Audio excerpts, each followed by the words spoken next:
Salut les gars. Aujourd'hui, on va vous prouver que la Terre tourne sur elle-même. Alors écoutez bien mon maître. Capiche? Allez, bisous.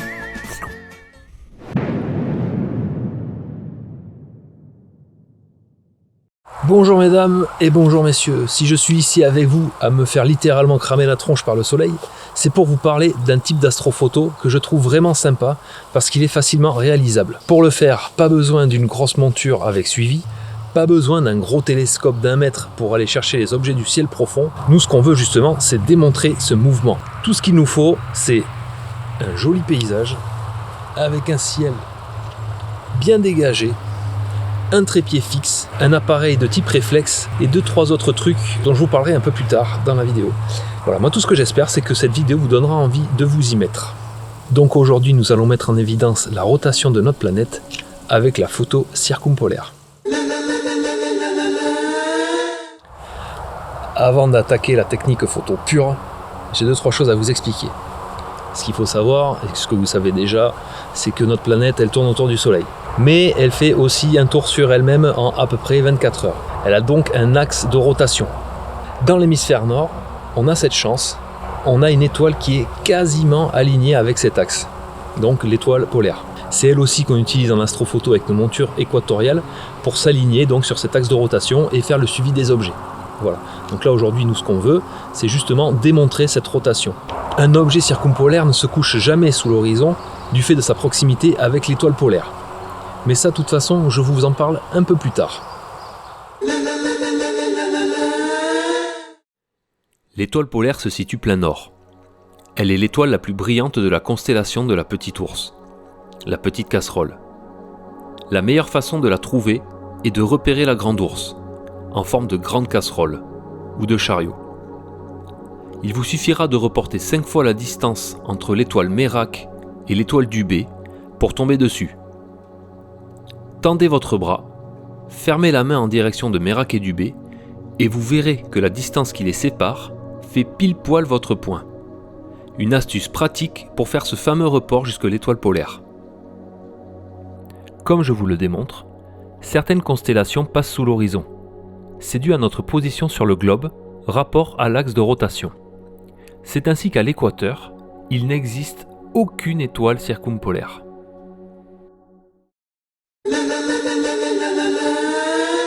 Pour ce qui est du Tosma, il ne faut pas grand chose. Regarde bien.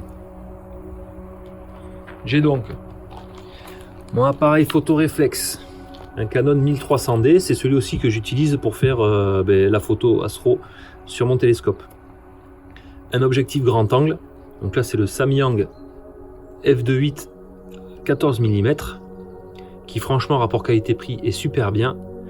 Il est entièrement manuel par contre, mais pour faire de la photo de paysage, ça dérange pas du tout. 2 batteries pour durer plus longtemps. Et ça là, ça tu ne l'oublies pas à la maison. Ça quand tu pars, tu le prends, tu vois. Parce que quand tu arrives sur un site que tu as fait quelques bornes et qu'il faut faire demi-tour pour aller la chercher, bah tu chiales. Donc ça tu le prends, tu mets dans le vin et puis tu pars avec. J'ai un super trépied plastoc master, tu vois, qui fait ce qu'il peut, mais au moins il bouge pas. Voilà, donc moi il me suffit, tu vois. Il est très bien, je l'aime, il est mignon. Une lampe frontale, de préférence que tu as chouré à ta gamine parce que la tienne, elle marche plus.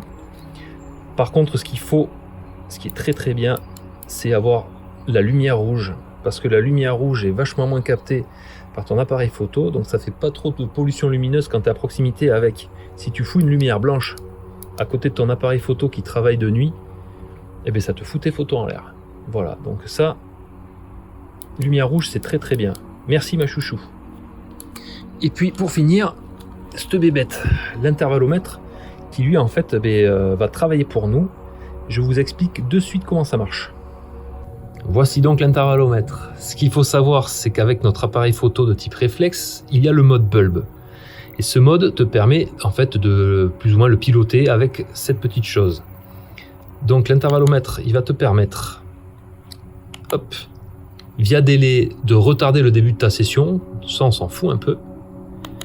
Par contre, il va te permettre de régler la longueur de tes pauses unitaires, l'intervalle entre chaque pose et le nombre de poses totales que tu veux. Et en plus, même, tu peux mettre un petit bip à chaque fois qu'il part. Donc lui, il est indispensable pour le type de photo qu'on va faire parce qu'on va vouloir empiler plein de photos les unes sur les autres. Donc ça, il le faut absolument. Ce que j'oublie aussi là, pour le Tosma, là, pour le matos, prévoyez-vous aussi de quoi vous occuper quand vous n'êtes pas à la maison, quoi. Parce que bon, une session photo, ça peut durer quelques heures. Et donc moi, tu vois, pendant que ma photo se faisait, j'étais à peu près ici, tu vois. Voilà, assis comme un gland. Et j'avais rien de prévu. Donc je buvais de l'eau. Et heureusement que j'ai un peu de quoi écouter de la musique, quoi. Tu vois, ça a été un peu longueil, quoi. Donc t'y penses, tu prends quelque chose à faire. Allez, réfléchis un peu. Avant qu'on parte direct sur le circumpolaire, j'aimerais vous parler quand même de la technique astrophoto de base quand on est sur trépied.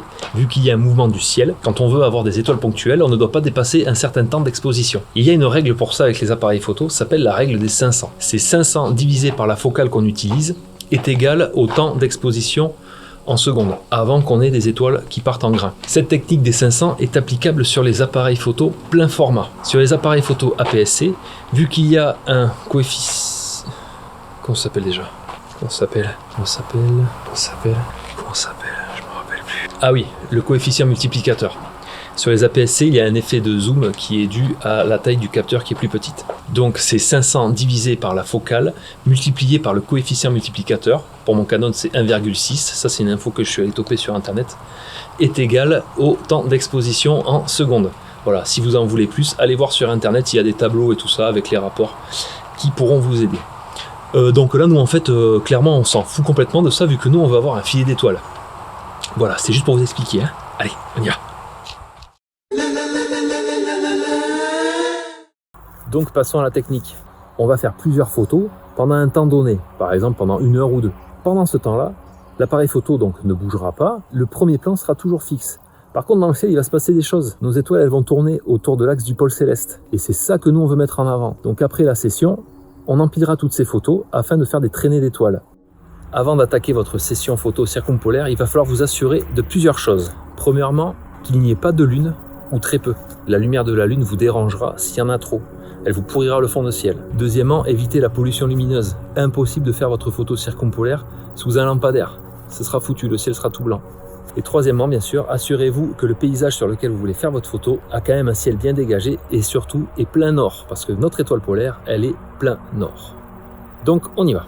Ceci est une reconstitution en plein jour, bien sûr, car quand j'ai voulu filmer ma session circumpolaire, ça n'a pas marché du tout, c'était trop sombre et j'avais pas le matos pour, donc j'ai dû tout refaire. Donc j'ai placé mon appareil photo vers ma cible. Mais vu qu'on est de nuit, pour faire le cadrage, ça va pas être si simple. Il va falloir faire des essais. Pour faire des essais, vous pouvez faire une petite mise au point sommaire, pousser les ISO à fond de votre appareil photo, histoire de faire ressortir ce que vous voulez voir rapidement, sans grand temps de pause. Ça vous évitera de faire des temps de pause de 30 secondes pour avoir un résultat et ensuite déplacer votre appareil photo jusqu'à avoir ce que vous voulez. Montez les ISO, faites des temps de pause courts, même si c'est bruité, on s'en fout, et placez-vous bien comme vous voulez. Oh là, on se calme, j'ai oublié de vous dire. Toujours votre appareil en main nue pour pouvoir faire vos propres réglages. Et votre objectif a une grande ouverture, voire même à la plus grande selon le type, pour récolter un maximum de lumière. Si vous avez un objectif automatique, pensez à le passer en main nue, parce que sinon, il va faire la mise au point en permanence et ça va vous foirer toutes vos photos. Le but étant d'avoir un joli premier plan, bon là on n'aura pas la focale de l'appareil photo, un joli premier plan et bien sûr du ciel. Il faut quand même du ciel qu'on voit bien cet effet et que l'étoile polaire soit dans le champ. Une fois que c'est fait et que vous êtes bien placé, on va passer à la mise au point. Faire la mise au point de nuit, c'est pas si simple, c'est pareil. Il faut trouver un endroit sur lequel la faire.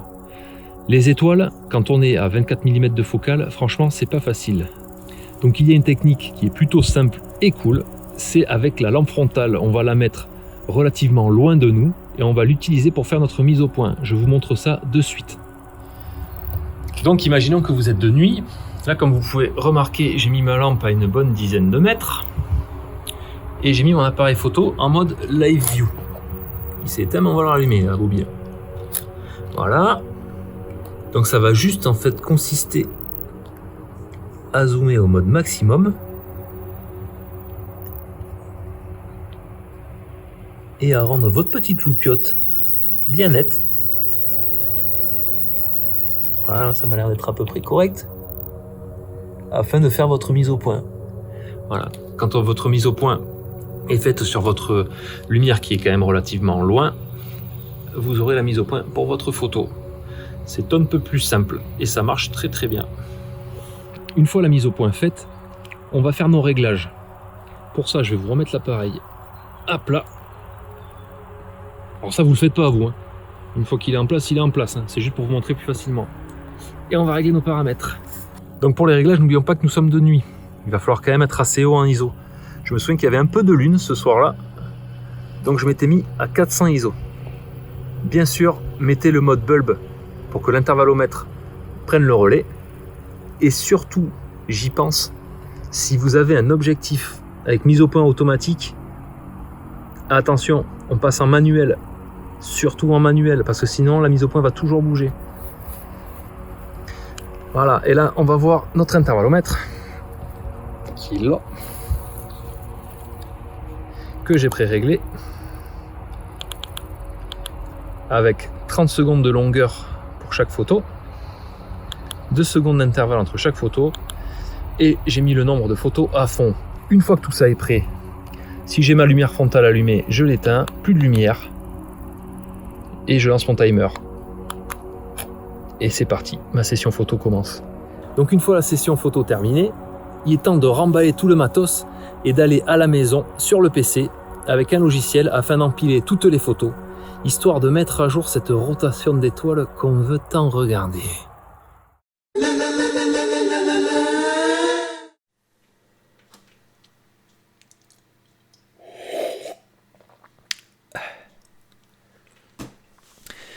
Donc on se retrouve à la maison afin de traiter nos brutes, de les empiler et donc de créer notre filet d'étoiles.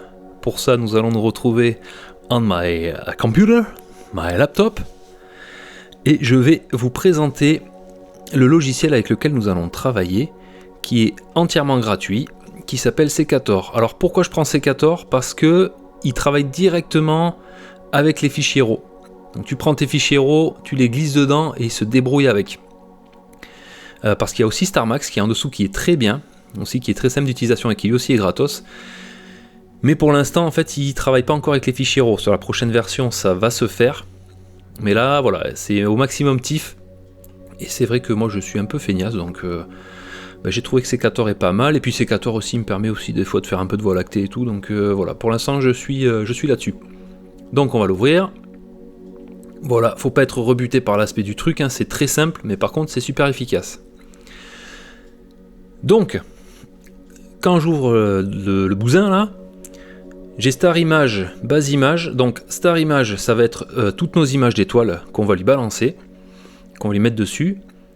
Base image, ça, en fait, dans la pile d'images, en fait, il va prendre une image qui lui va mettre en avant, et qui va dans laquelle il va servir pour le traitement. Ça c'est bien, par exemple si vous avez fait du light painting, c'est-à-dire que sur une de vos photos, vous en avez profité pour mettre un petit coup de loupiote là sur le premier plan, pour faire ressortir par exemple faire ressortir un arbre ou un truc comme ça, ou un mur avec une lumière. Voilà, ça, des fois ça fait joli. Moi là dans le cas, dans ce que j'ai fait pour vous présenter le circumpolaire, je me suis pas pris le chou, je l'ai pas fait ça. Donc base image, on s'en fout, il peut prendre celle qu'il veut. Noise image, c'est pareil, c'est-à-dire qu'en astrophoto, quand on fait des poses longues, on fait chauffer le capteur, et le capteur en fait il génère des petits points qui sont dus en fait au fait qu'il chauffe, qui sont un peu disgracieux, qu'on peut retirer grâce à une technique photographique qu'on vient ensuite soustraire. Là c'est pareil, je me suis pas pris la tête, je n'en ai pas fait. Donc ça s'appelle des dark, les noise images, et vignetting image, ça s'appelle des flat, que je n'ai pas fait non plus parce que bon voilà, je trouvais qu'il n'y en avait pas besoin. Enfin, il n'y en a pas besoin pour se faire plaisir et pour arriver déjà à faire quelque chose de correct sans se prendre la tête. Voilà, output, ça sera le fichier sur lequel on veut enregistrer notre résultat final. Donc on va l'assigner de suite, hop, et ce sera bureau, et on l'appellera Circum. C'est pas très original, mais c'est pas grave. Donc Star Image, pour les rajouter, on peut faire File, Star Image et aller chercher le dossier, mais là aussi, moi je me prends pas la tête, j'avais tout préparé en fait. Je fais glisser ma série de photos. Tac, donc là, catégorie Star Image, ok. Et voilà, elles sont là. Donc ça, c'en est une sur les 50 et quelques que j'ai fait, donc j'ai 50 photos à 30 secondes d'exposition, c'est pas énorme. Donc ça fera pas un super gros filet, en fait parce que j'ai eu de la buée qui est arrivée pendant la session et il a fallu que j'arrête. Voilà. Mais ça va le faire quand même. Donc 55 images je crois à 30 secondes. Donc en option on peut unifier l'exposition, alors ça j'y touche pas. Vous pouvez le faire, hein. Enfin faut que vous testiez en fait, faut trifouiller un peu le truc pour vous faire vos propres avis. La composition, ça sera pas un alignement sur les étoiles, parce que là, si je veux, en fait, sur mes 55 photos, je peux m'aligner sur les étoiles, c'est-à-dire que le logiciel, en fait, va repérer les étoiles et il fera en sorte qu'il n'y ait pas de filet, justement, qu'elles soient toutes propres les unes sur les autres. Et donc, au final, ce qui bougera, ce sera mon premier plan. Et ça, c'est quelque chose que je veux pas. Donc, clic droit dessus et je veux I want trails. Je veux des trails, ok? Alors Sky Region, oui, on veut tout en fait là-dessus. Ça c'est plus quand on va vouloir faire des compositions qu'on utilisera, donc on n'y touche pas. Auto Brightness non plus. High Dynamic Range, no. Je parle très bien anglais, je sais. Remove Dynamic Noise, allez celui-là on va le mettre. Tac. Alors réduction de distorsion, non. Réduction de la pollution lumineuse, il y en avait un petit peu, mais moi je la sors manuellement après. Quand je traite derrière.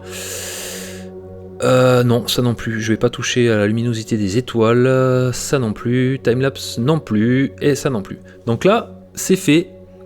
C'est tout con. J'ai plus qu'à faire start. Et c'est parti. En fait, le logiciel va bosser pour moi. C'est parti. Voilà. Donc là, il fait un process. Alors pour le petit truc, je sais pas si je l'ai dit avant, mais les photos là, elles sont en JPEG hein, pour que ça trace un peu plus que si ça avait été en TIFF, parce que sinon vous se seriez embêté. Voilà. Et c'est fini. On va voir ce que ça donne. Allez, c'est parti. Close. Et là, normalement, il ouvre automatiquement le fichier. Voilà.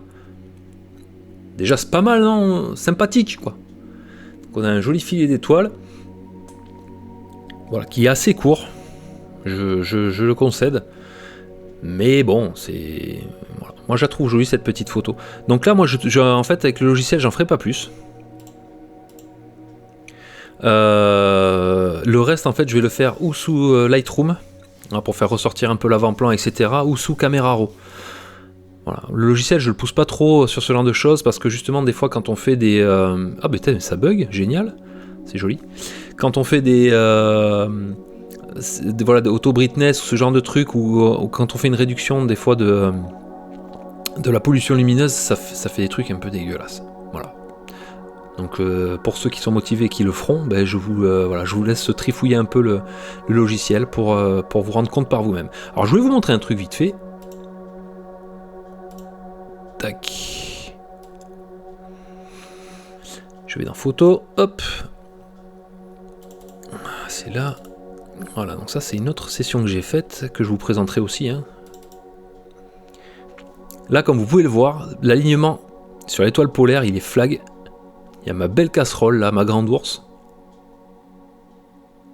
Et là, si je projette 5 fois ça, tac, tac, tac, tac, tac, à peu près, paf, je suis sur mon étoile polaire. Donc là, c'est super flag. Casserole, on projette 5 fois cette partie, et on a notre étoile polaire. Voilà. Sur ce, je vous laisse. Je m'en vais aller traiter mes photos sur Lightroom ou sur Camera Raw. Et je reviens vers vous pour vous les présenter.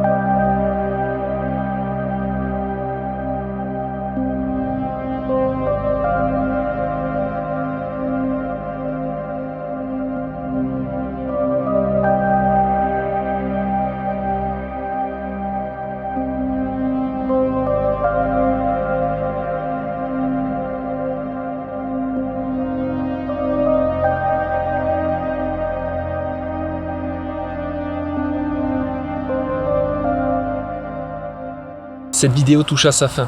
J'espère qu'elle vous aura donné envie de faire parce que c'est vraiment le but. J'ai créé une page Facebook Space Shoot, exprès pour ça. Si vous faites des photos astro, n'hésitez pas à les poster dessus, qu'on les regarde ensemble. Sur ce, portez-vous bien et je vous dis à la prochaine pour une autre vidéo de Space Shoot.